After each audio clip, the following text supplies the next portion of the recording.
Folks claim the frontier doesn't ever care about a man's grief, but that dusty Texas sunset would change everything for one broken-hearted cowboy named Morgan Tuttle.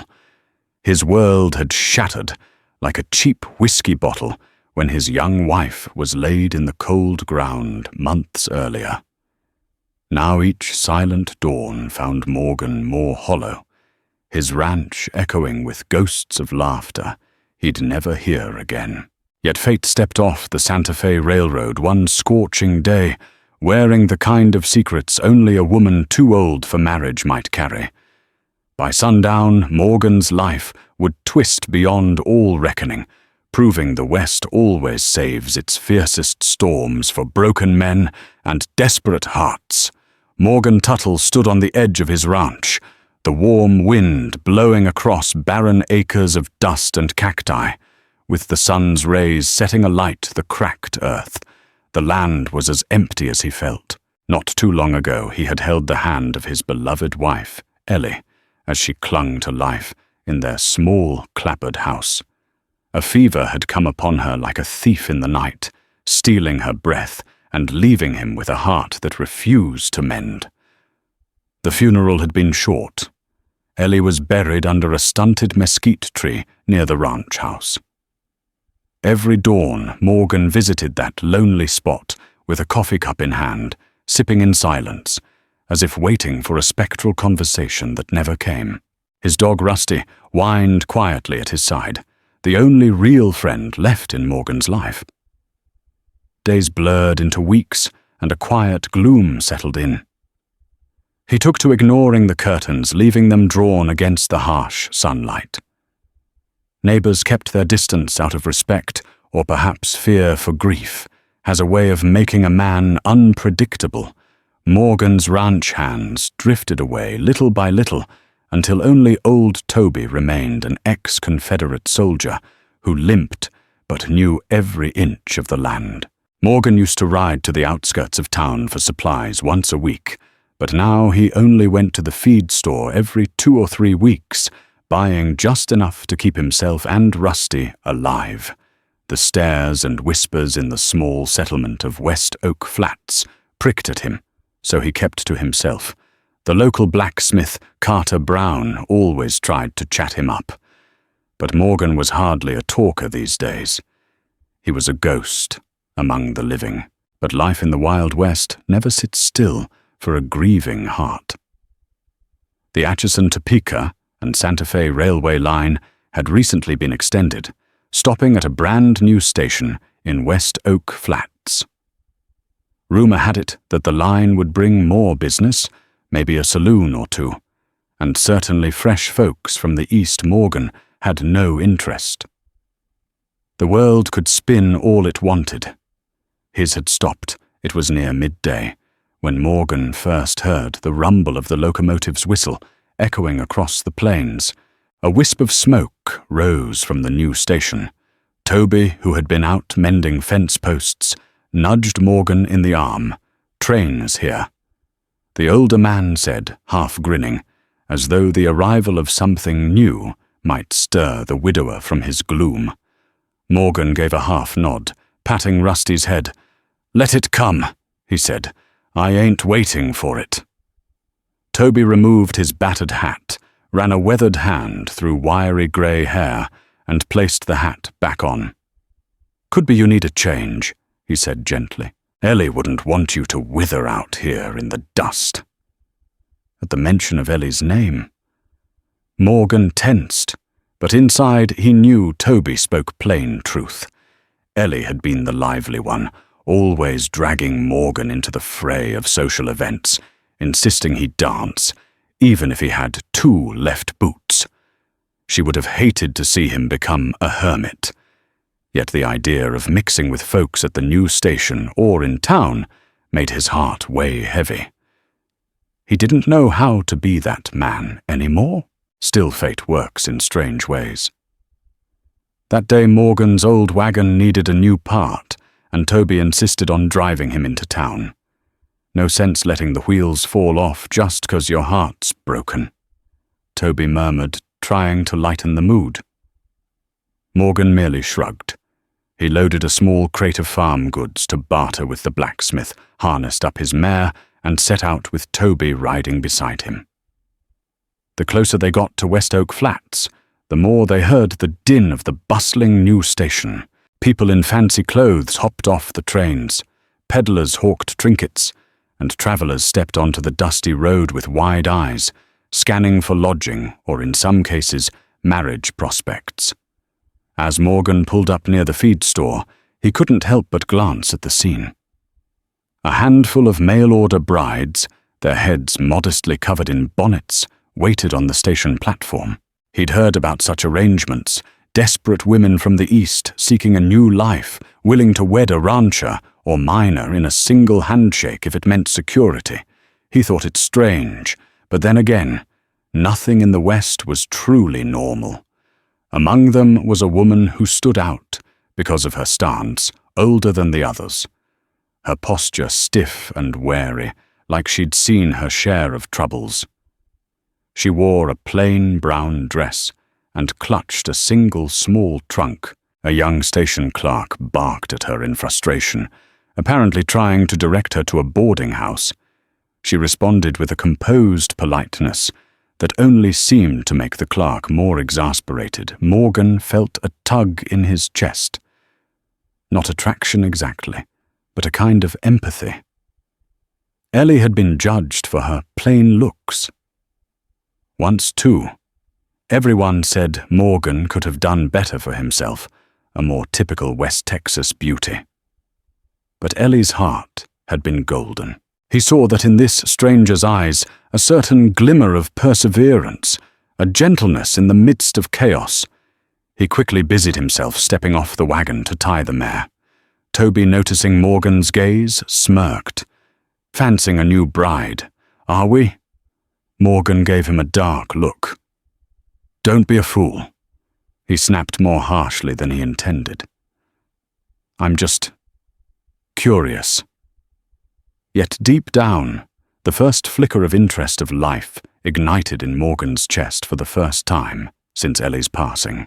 After collecting supplies from the feed store, Morgan meandered back toward the station, intending to catch Toby, who had gone to speak with the station master about a missing crate of nails.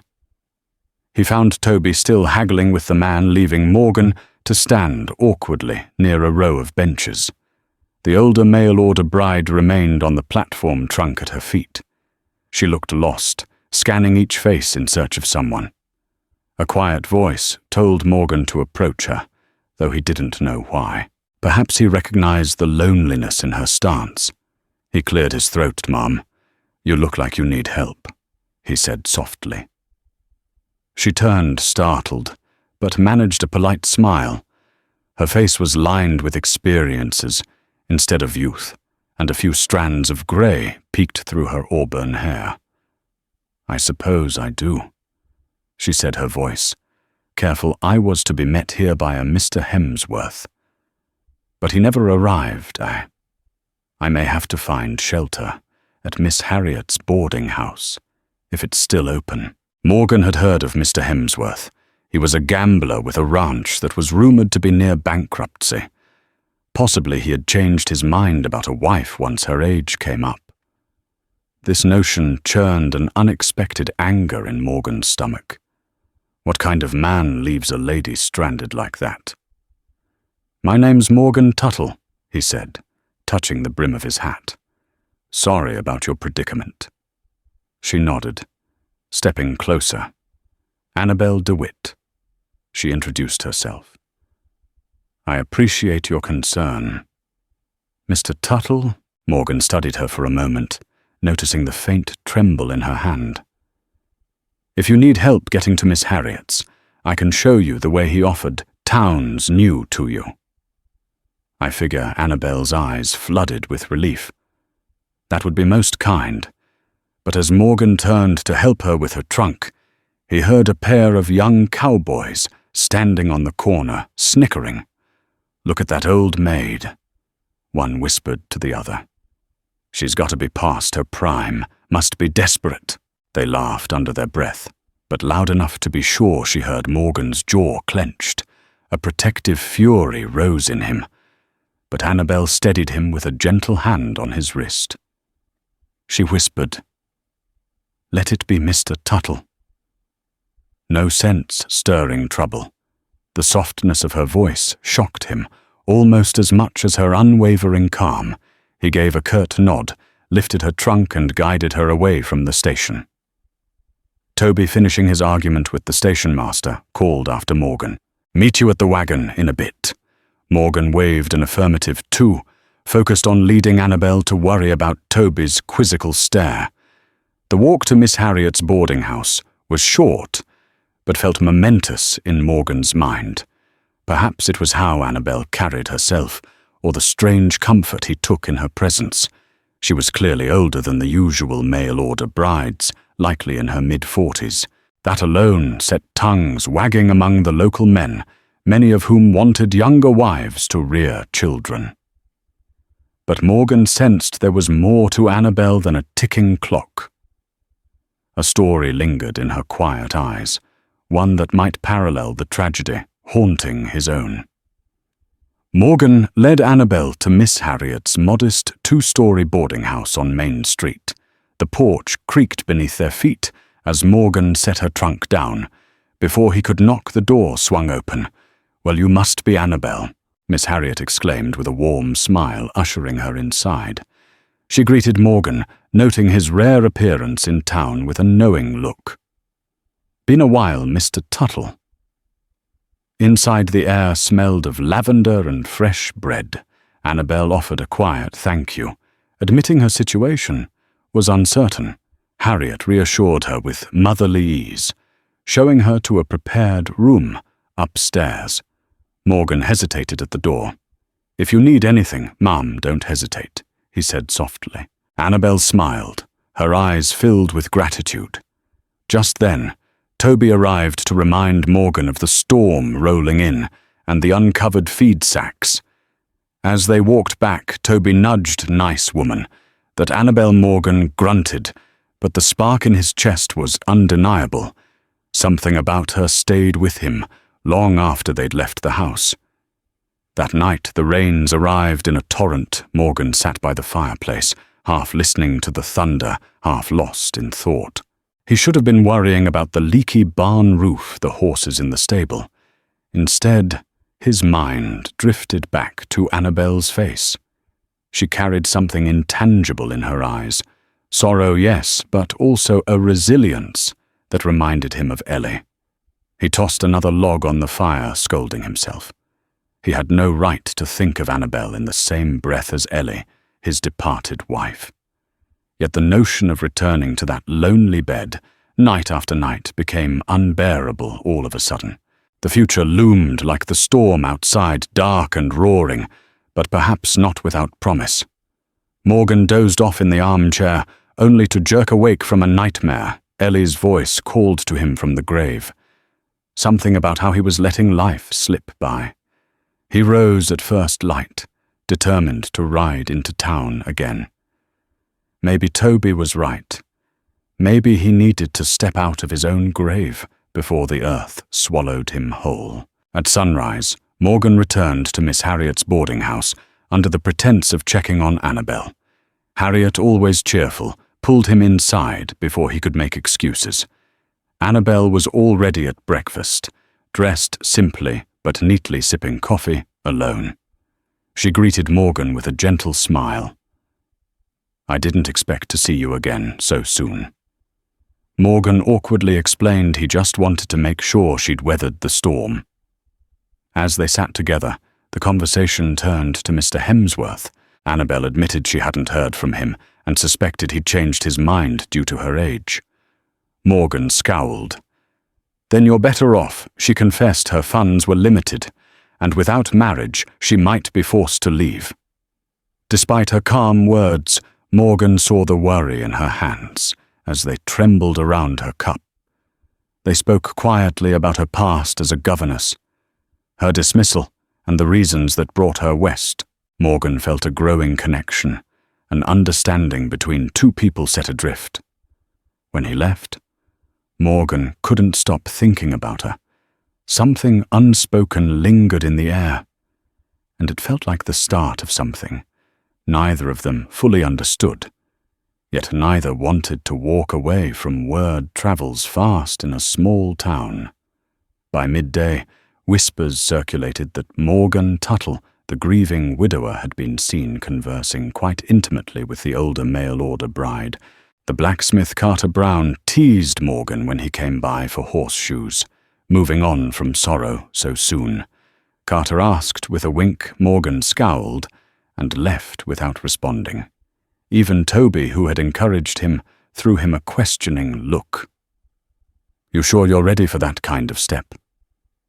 Morgan had no real answer. He barely understood why he was drawn to Annabel. Was it pity? Was it the shape of her smile, reminding him of simpler times? Or was it simply that she was the only soul in West Oak Flats who wasn't looking at him like the local tragedy? Meanwhile, trouble brewed in the saloon. Mr. Hemsworth, a scrawny man with hollow cheeks and nervous eyes, bragged about how he had dodged a bullet by not marrying that old spinster. He took a sour delight in mocking Annabel, making jokes about her age and her desperate situation. Local men nodded. Some snickered. A couple of them, though, shifted uncomfortably. Even out here, mocking a lady was bad form. The news reached Morgan's ears one afternoon. He was outside the general store when a passing ranch hand recounted how Hemsworth was telling everyone Annabel was too old to bear children. So what good is she? Morgan felt white-hot anger clench his fists. Ellie had died longing to have a child she could never conceive. The subject was a raw wound in Morgan's soul, and hearing this gambler belittle Annabel for it sparked a fury he could hardly contain. He stormed into the saloon, ignoring Toby's attempt to stop him. A hush fell over the rowdy crowd as Morgan walked straight up to Hemsworth, who sat nursing a whiskey. Hemsworth sneered, "Well, if it ain't the pining widower. Come for a nightcap." Morgan slammed his hand on the table, rattling the glass. "Apologize," he growled. Hemsworth raised an eyebrow, for what telling the truth about that old Morgan's punch cut him off mid-sentence. Hemsworth toppled backward, chair crashing to the floor. Gasps and shouts filled the saloon as Morgan advanced, fists clenched. The bartender, known as Slim, jumped between them, shouting for calm. Two bystanders grabbed Morgan, but he shrugged them off. Hemsworth glared up at him with blood trickling from his split lip. "Rot in hell," Tuttle Hemsworth spat. "You can have that worthless spinster. I don't need a half-dead woman." Morgan kicked the fallen chair aside, lip curled in disgust. "If you speak ill of her again, I'll drag you through the streets," he snarled. Hemsworth wiped his lip, cursing as Morgan turned and stormed out of the saloon, Toby following in stunned silence. Outside, Morgan heaved ragged breaths, trying to calm the red haze of anger. Toby placed a hand on his shoulder. "You just put a target on your back," Toby muttered. "Hemsworth is a weasel, but he's got connections, and you just made a scene for a woman you barely know." Morgan stared at his bruised knuckles. It was true. He barely knew Annabel, yet he felt more alive standing up for her than he had in months. Maybe Toby was right about consequences, but Morgan found he didn't care. He had let heartbreak drain him for too long. If he had to face the wrath of a gambler and the town's gossip to defend Annabel, so be it. The next day, Annabel heard about the brawl from Harriet. The older woman's eyes lit with both concern and a spark of something else when Harriet explained how Morgan had knocked Hemsworth to the floor in her defense. When Morgan finally showed up at the boarding house, Annabel ushered him into the parlor, anxious to speak with him. She insisted on tending to his bruised knuckles with a homemade salve, her fingers gentle. "I'm sorry you had to fight on my account." she murmured, eyes downcast. Morgan grimaced as the salve stung. "I don't regret it," he said plainly. "He had it coming." She looked up, meeting his gaze. "You didn't have to protect me. People talk, you know." He huffed. "Let them talk. You deserve better than to be ridiculed by that scoundrel." A pause. Annabel pressed her lips together, swallowing emotion. "Thank you." Truly, silence fell between them, charged with possibility. Morgan stared at Annabel's face, noticed the lines of weariness and sorrow. He wanted to sweep away the sadness in her eyes. That protective urge surprised him, but it felt as natural as breathing. He shifted on the sofa. "I suppose you'll be needing a husband. This town, well, it's no place for a lady to be alone. I mean, if you want to stay here." He cursed inwardly at how clumsy he sounded. Annabel's cheeks colored faintly. "Yes. I'd planned to be married by the end of the week, but that was before I knew Hemsworth's true nature." Morgan's heart hammered. He remembered a time with Ellie when life was simpler. Then tragedy had taken her. Was he really ready to step into marriage again, and with someone he'd just met? The very notion felt both terrifying and oddly exhilarating. Logic warred with intuition in his mind. He swallowed hard. I could provide for you," he said in a hoarse whisper, surprising even himself. "I've got land. A ranch. I just never thought I'd be thinking about this again." So soon Annabel looked startled, and for a moment Morgan feared he had overstepped. But her features softened. "Mr. Tuttle, are you offering to marry me?" He ran a hand over his face, taking a moment to gather words. "You need a husband," he repeated. "And I need someone to help me live again. I can't promise you a grand life, or that I'll ever forget Ellie. But I promise respect a home, and I won't leave you stranded on a train platform." Tears glistened in Annabel's eyes. Her lip trembled. "You barely know me. What if I have secrets? Regrets? What if I fail to make you happy?" Morgan offered a sad smile. "Mom, I'm no stranger to secrets or regrets, and after losing Ellie, I don't expect lightning in a bottle, just companionship. Someone to share coffee with in the morning, to sit with on the porch at night. If you'll have me." Annabel let out a shaky breath. "It's unconventional, but out here, everything is. Sometimes we have to take hold of the unexpected chance." Morgan nodded. "We can marry quietly or wait if you prefer. No pressure. I only want you to feel safe." Her answer came softer than a whisper, but it rang with determination. "Yes, I'll marry you, Morgan Tuttle." He exhaled as if he'd been holding his breath for years. They sat there, hands trembling, forging a bond both of them knew might not be built on a grand love yet, but perhaps it could grow into something strong enough to weather the western storms. News of their engagement spread faster than wildfire. Some townsfolk gossiped that Morgan must be out of his mind or that Annabel must be desperate. Others recognized a certain romantic defiance in their union.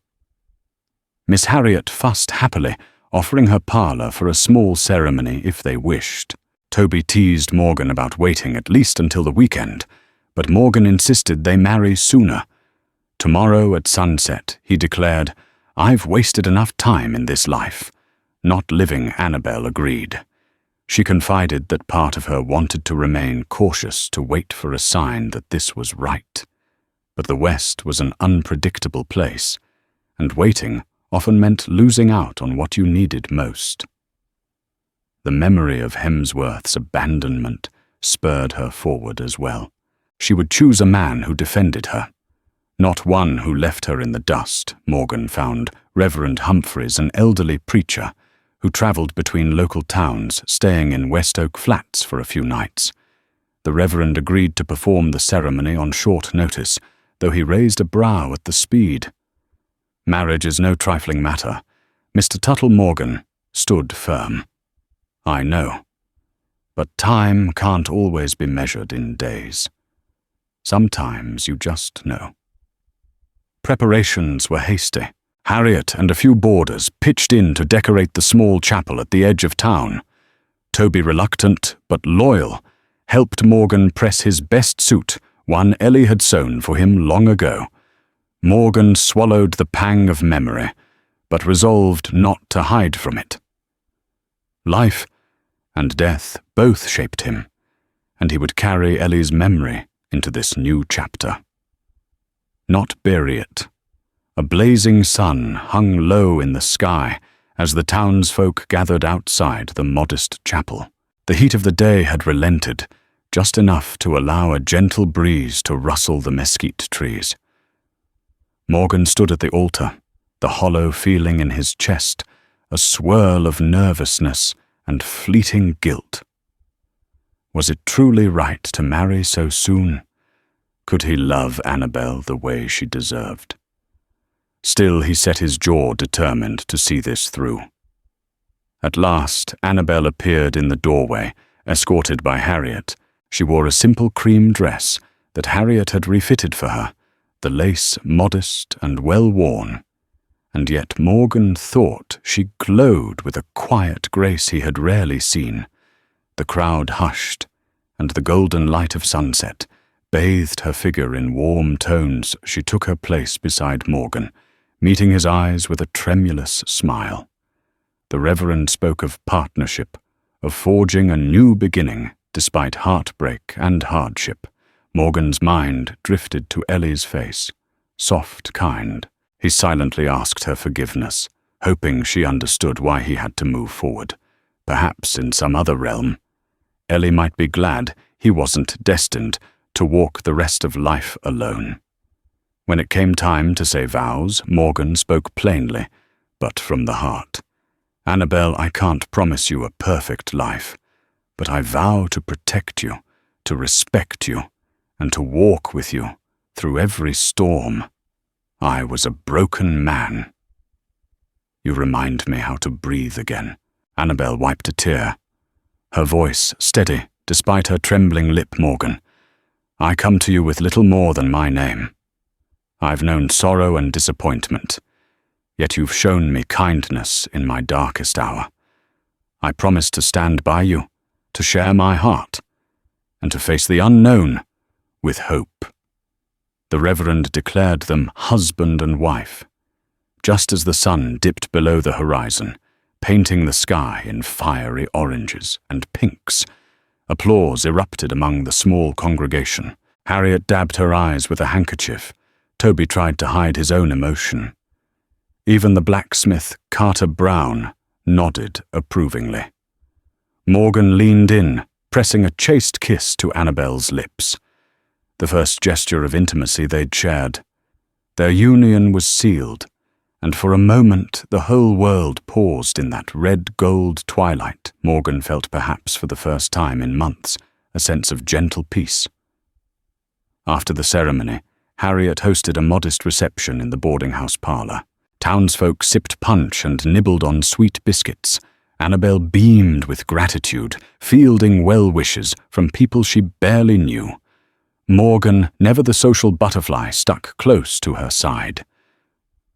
He glimpsed Hemsworth, lurking by the window, scowling at them, but decided not to spoil the evening with a confrontation. When it was time to retire, Morgan and Annabel boarded his wagon, a few polite cheers following them. Toby had prepared a small supper at the ranch house, but neither was particularly hungry. They were both exhausted and exhilarated. The horse trotted through the moonlit prairie. Morgan draped an arm around Annabel, more out of a sense of protectiveness than romance. She leaned her head on his shoulder, her body tense with uncertainty. "We'll figure this out," Morgan murmured, the night wind cool on their faces. She nodded. "I'm not sure what tomorrow will bring, but I'm ready to face it with you." They arrived at the ranch, the lanterns glowing softly in the windows. Toby greeted them, tipping his hat with a playful grin. "Congratulations, Mr. and Mrs. Tuttle. I'll be in my bunk if you need anything."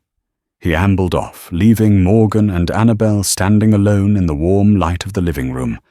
The hush enveloped them, filled only by the distant coyote calls Rusty trotted over, sniffing Annabel with curiosity. Annabel knelt to pat the dog's head. "He's a sweet one," she noted gently. Then she straightened, meeting Morgan's uncertain gaze. "I suppose we should turn in." Morgan shifted uneasily. He had prepared the spare bedroom for her, wanting to respect her boundaries. "I set up a room for you down the hall." "I don't expect anything else." She blinked relief, and maybe a sliver of disappointment crossing her features. "Thank you, Morgan. You're very thoughtful." They bid each other a soft good night. Morgan lingered in the hallway, hearing the soft click of her door. He exhaled heavily, stepping into his own room. His wife, his new wife, was mere steps away. Yet an unbridgeable gulf of unresolved emotions lay between them. He changed clothes slowly, and as he blew out the lamp, he whispered a silent prayer that the days ahead would bring them closer, rather than drive them apart. Morning dawned bright over the ranch. Annabel awoke before Morgan, accustomed to early rises from her governess days.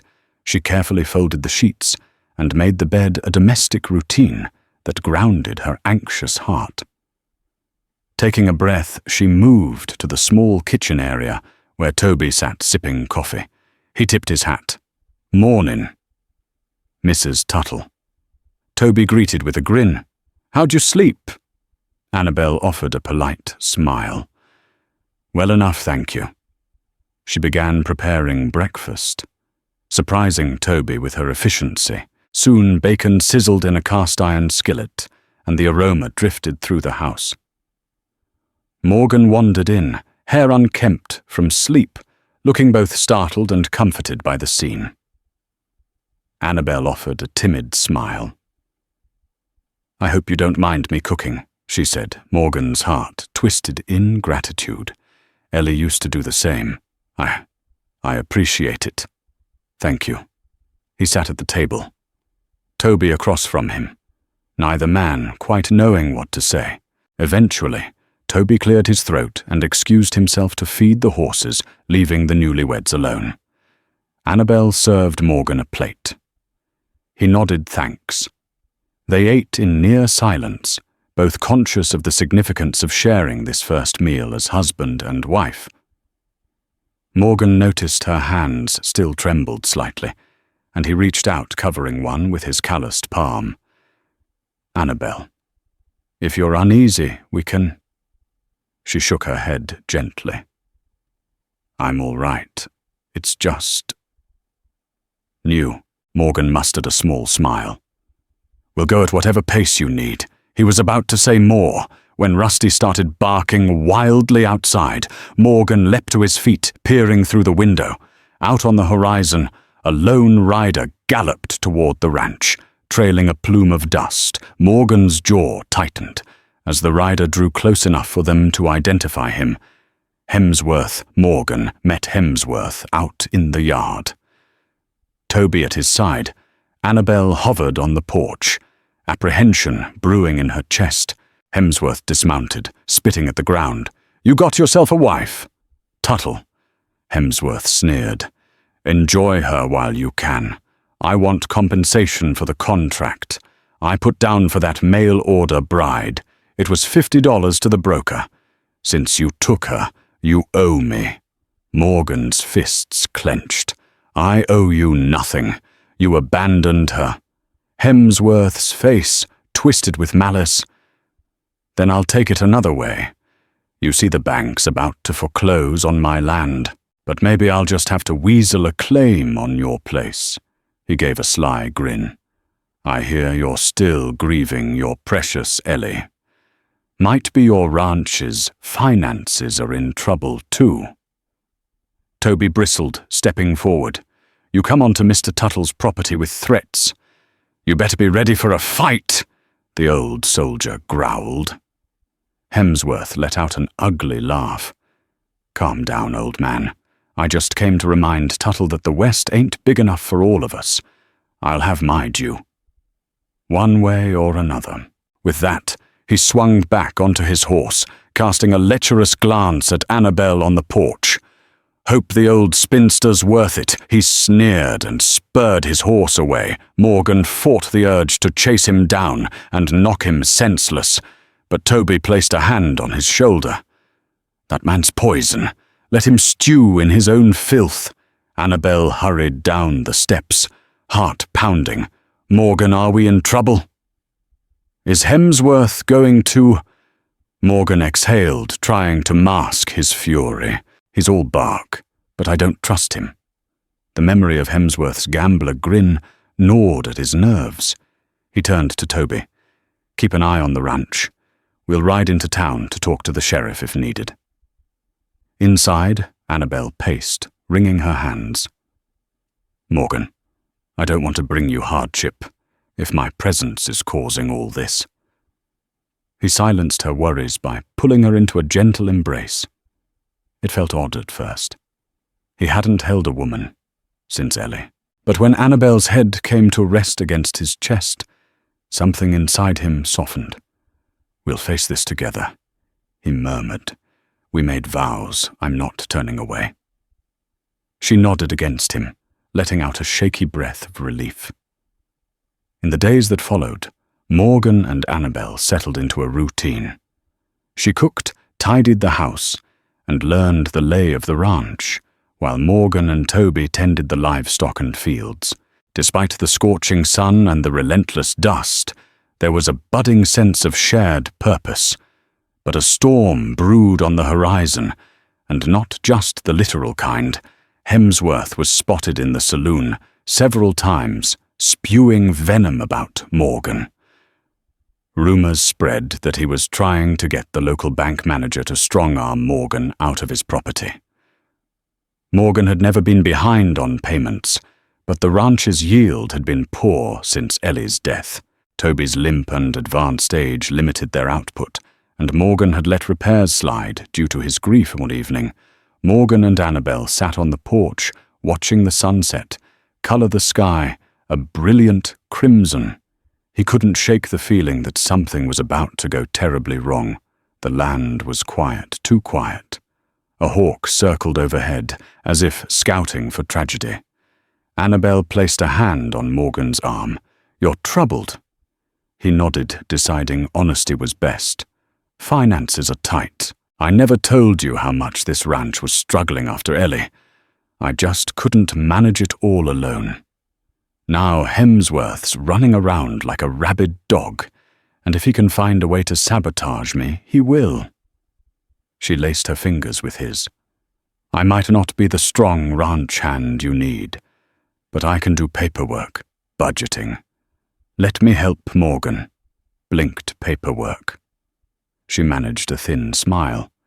"Before I was a governess, I helped manage household accounts. I might be able to find ways to cut costs or improve your finances." It was a small ray of hope. "Thank you," Morgan whispered. "We'll try that."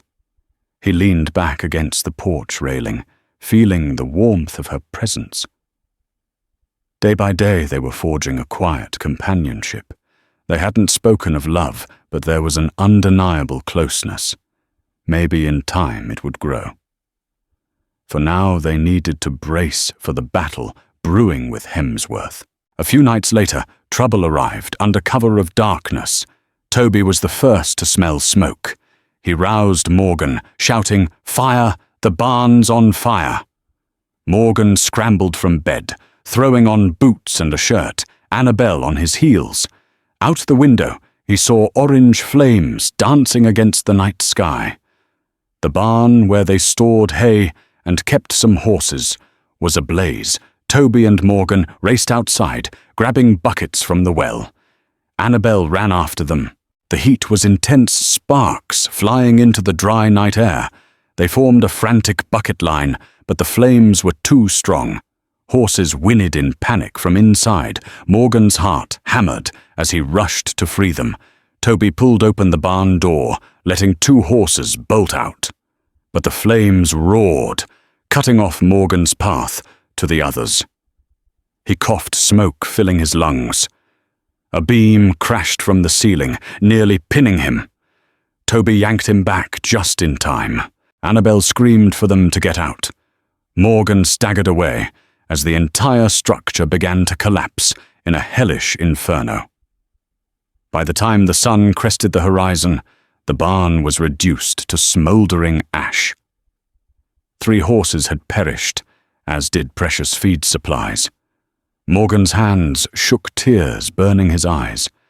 Their livelihood was in tatters. Toby cursed the wind that fanned the flames. But Morgan suspected foul play. A half-burnt cloth, soaked in kerosene, lay near the barn's edge.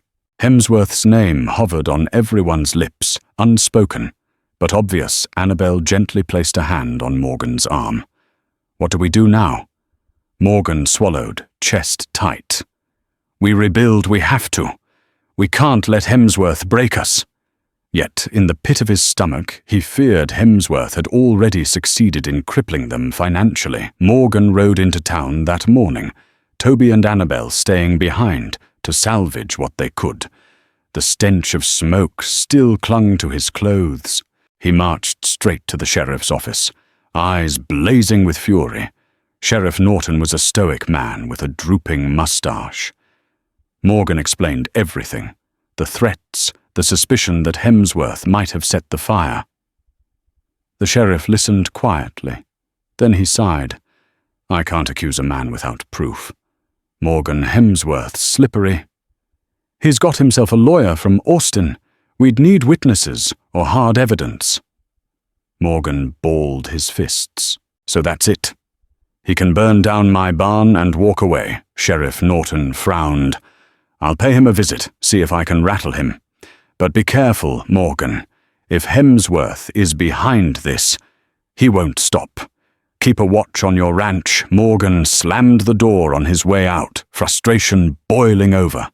He glared across the dusty street at the bank, thinking how Hemsworth had bragged about leveraging the banker to cause trouble. Then, as if conjured by his thoughts, Hemsworth strolled out of the saloon, tipping his hat sarcastically. "Morning, Tuttle," he drawled. "Heard you had a bit of bad luck last night. Real shame." Morgan strode up to him, voice low with rage. "I know it was you, you snake. I'll see you hang for it." Hemsworth offered an oily grin. "No proof. You want to accuse me, you best watch your own backside." He turned to walk away, but then pivoted with a sneer. "You better pay that debt you owe me. $50, or maybe I'll just take your ranch. That old bride of yours won't be so prim once she's thrown out in the street." Morgan lunged, but Hemsworth ducked away, laughing. The sheriff, watching from his office window, shook his head, powerless to act without evidence. Morgan stood trembling with anger on the boardwalk, bystanders gaping. He realized that Hemsworth had the upper hand, at least in a legal sense, but the West had its own brand of justice, and Morgan's patience was wearing thin. Back at the ranch, Annabel discovered something while sorting through old ledgers and receipts. She hurried to find Morgan, who was burying the carcasses of the lost horses with Toby's help. Sweat streaked his soot-stained face. When Annabel approached, she looked grim, yet hopeful. "I found a letter among Ellie's papers," she told him quietly. "It's from the territory clerk's office, dated 2 years ago, mentioning mineral rights on your land." Morgan paused. "Mineral rights?"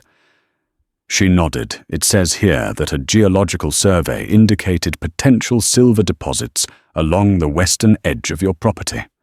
I'm not sure how valid it is, but if it's still recognized, you might be able to secure a loan or partner with someone to mine. It could be enough to save the ranch from financial ruin." Morgan's mind reeled. Ellie had mentioned some official letter once, but he'd been too caught up in ranch work to pay it much mind. Had he missed an opportunity to secure their future, Annabel's eyes shone with cautious optimism. Maybe it's nothing, but it's worth investigating.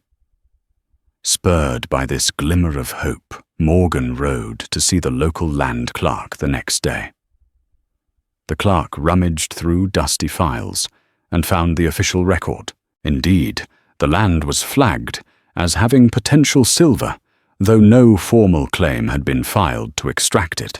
The clerk assured Morgan the rights still belonged to him, but any large operation would require substantial investment.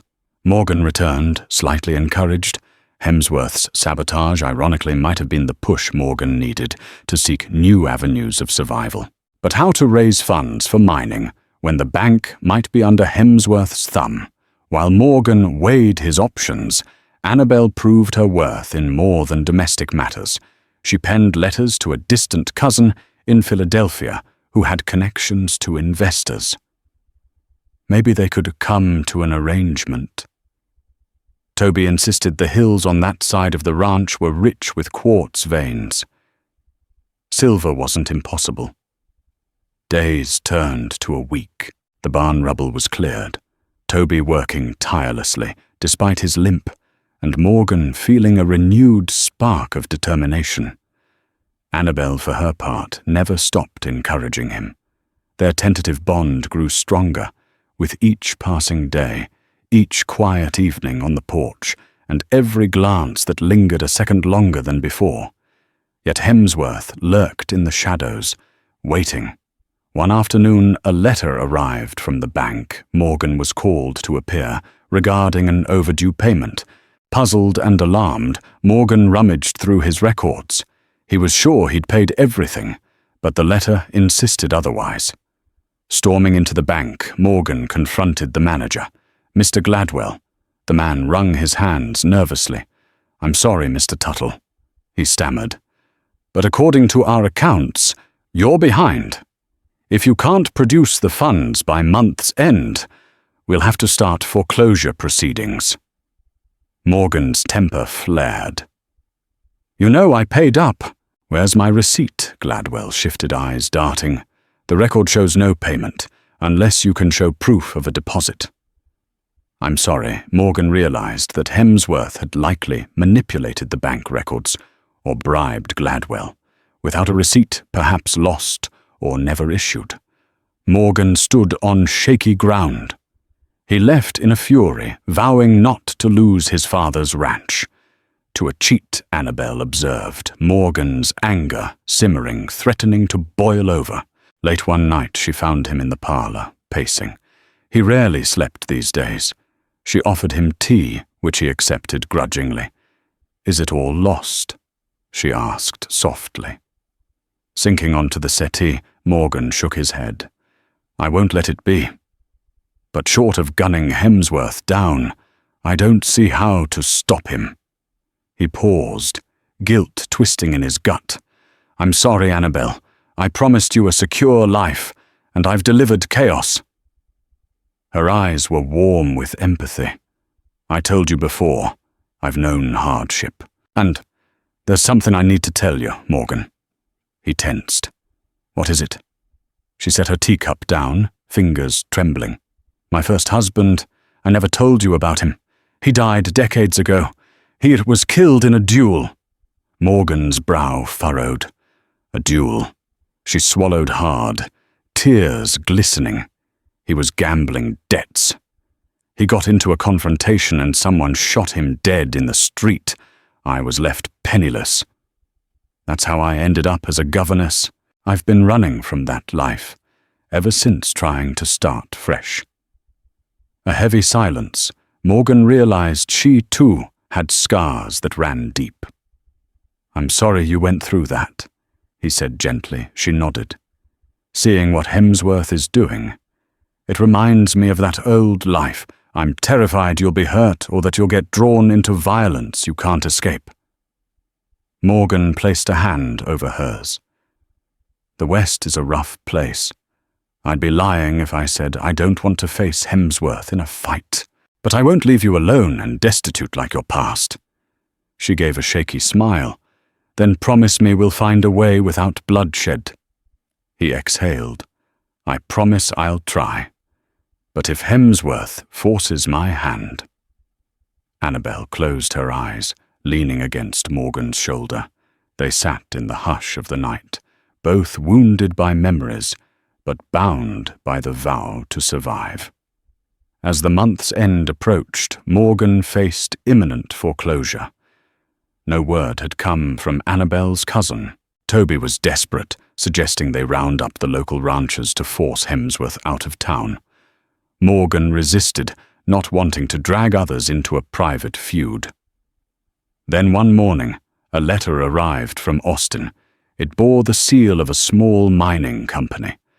They expressed interest in exploring the silver deposits on Morgan's land.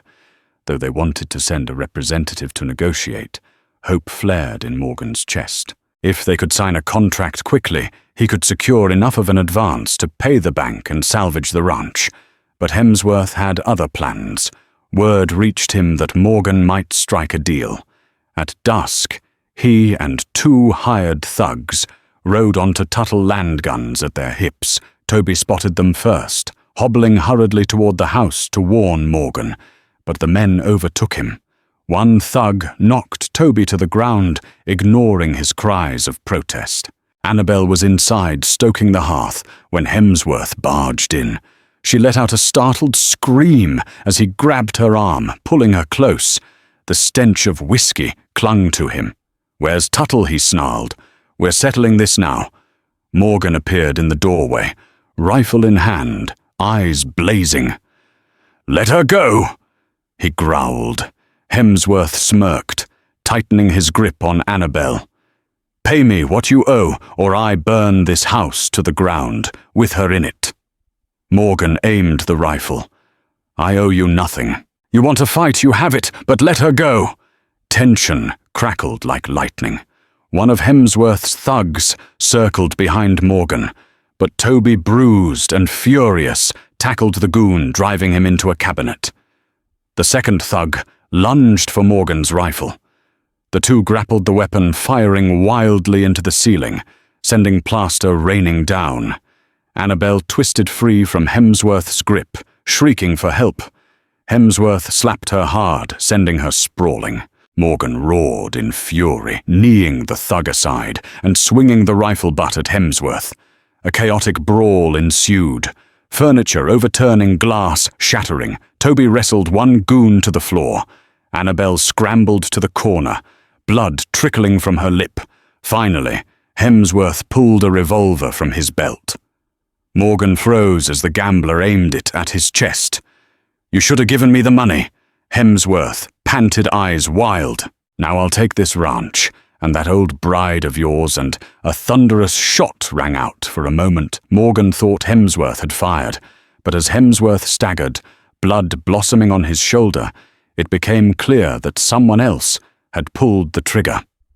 Annabel stood behind Hemsworth, an old pistol in her shaking hands, the same pistol she had hidden among her few belongings from her first husband's tragedy. Her eyes were wide with shock and horror. Hemsworth dropped to his knees, howling in pain, his revolver clattering to the floor. Morgan seized it, heart hammering. Toby pinned down the injured gambler.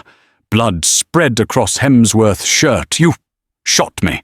Hemsworth gasped, pale with shock. Annabel dropped the pistol, tears streaming down her face. "I only meant to save Morgan. I couldn't let you hurt him." Morgan rushed to her side, gathering her trembling form into his arms. The room reeked of gunpowder and fear. Toby barked at the thugs to stay down. One moaned on the floor, clutching a broken nose. The other lay sprawled unconscious. Outside horses thundered in the sheriff, and a small posse arriving, alerted by neighbors who heard the gunshot. They burst into the house, took in the scene, and quickly secured Hemsworth and his men. The gambler raged, but the sheriff wasn't hearing it. This time, the barn burning the threats, and now an armed intrusion. Hemsworth was done. The next day, Hemsworth was taken to jail, facing charges of arson assault and attempted murder. The bank manager, pressured by the sheriff's investigation, finally confessed that Hemsworth had coerced him into fabricating Morgan's debt. Morgan's name was cleared, and the foreclosure threat vanished. Annabelle, still shaken by having fired a gun, sat on the porch, staring into the distance. Morgan gently joined her, resting a hand on hers. "He'll get what's coming to him," Morgan said quietly, "and so will his lackeys." She nodded, not looking at him. "I never wanted to hold a gun again." Her voice trembled. "But I couldn't lose you.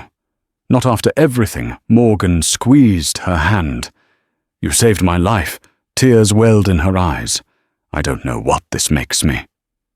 Maybe no better than the man who killed my first husband in that duel." Morgan turned her face gently toward his. "You defended your family. There's no shame in that." He paused, letting his words settle. "Family, that's what we are now." She studied him, eyes searching. "Is that what you truly want, Morgan? Or did you marry me just because we both needed someone?" He brushed a thumb across her cheek, wiping away tears. "Annabelle, I was lost when I met you. Ellie's death nearly destroyed me. But seeing you take that risk for me, it's clear how much you care. I find myself caring for you, just as fiercely." Annabelle's breath caught. "Morgan, I care deeply for you. I do. And I want to be your wife, in more than name." She leaned in, pressing her lips to his. It was a gentle kiss, tempered by sorrow, yet fueled by hope. The West had taken so much from both of them, but now it offered a new path if they were brave enough to walk it. With Hemsworth's downfall, West Oak Flats breathed a sigh of relief. The gambler was shipped off to a territorial court to face charges. Morgan's ranch was safe, at least for now. The small mining company from Austin followed through on sending a representative, and though the silver deposits were modest, they were enough to secure a decent partnership. Morgan found himself looking to the future with a renewed vigor he hadn't felt since Ellie's passing. Annabelle took over the ranch's finances, completely organizing and streamlining the operations. Toby, proud and stubborn, accepted her guidance once he saw the numbers improving. Within months, the Tuttle Ranch regained its footing. Word spread of the too-old bride, who had married a grieving cowboy and helped him rebuild. Some marveled at the improbable union. Others ridiculed, saying it was a fluke or an act of desperation. But Morgan and Annabelle knew the truth. The West may be harsh, but sometimes it forges the strongest bonds through shared hardship. They never forgot the night of gunfire and flames, or the heartbreaks that shaped them, yet they also never doubted their choice to wed before sunset on that fateful day. For in the end they had salvaged hope from the ashes, proven that second chances could blossom even in dusty soil. Ladies and gentlemen, this was the story of Morgan Tuttle, a heartbroken widower on the brink of losing everything, and Annabelle DeWitt, the so-called too-old bride who saved him from his darkest hour. Their marriage began beneath a fiery Texas sunset, forged by desperation and tested by betrayal and violence. But against all odds, they built a life of honesty, resilience, and true companionship, proving that even in a land as unforgiving as the Wild West, new beginnings can bloom from the ashes of tragedy. If this tale of hope and hard-earned redemption spoke to your heart, please take a moment to like, share, and subscribe to this channel. Help us spread these powerful stories far and wide, so more folks can find inspiration when hope seems lost. Thank you for riding with us through the dust and danger, and may your own frontier be just as full of second chances.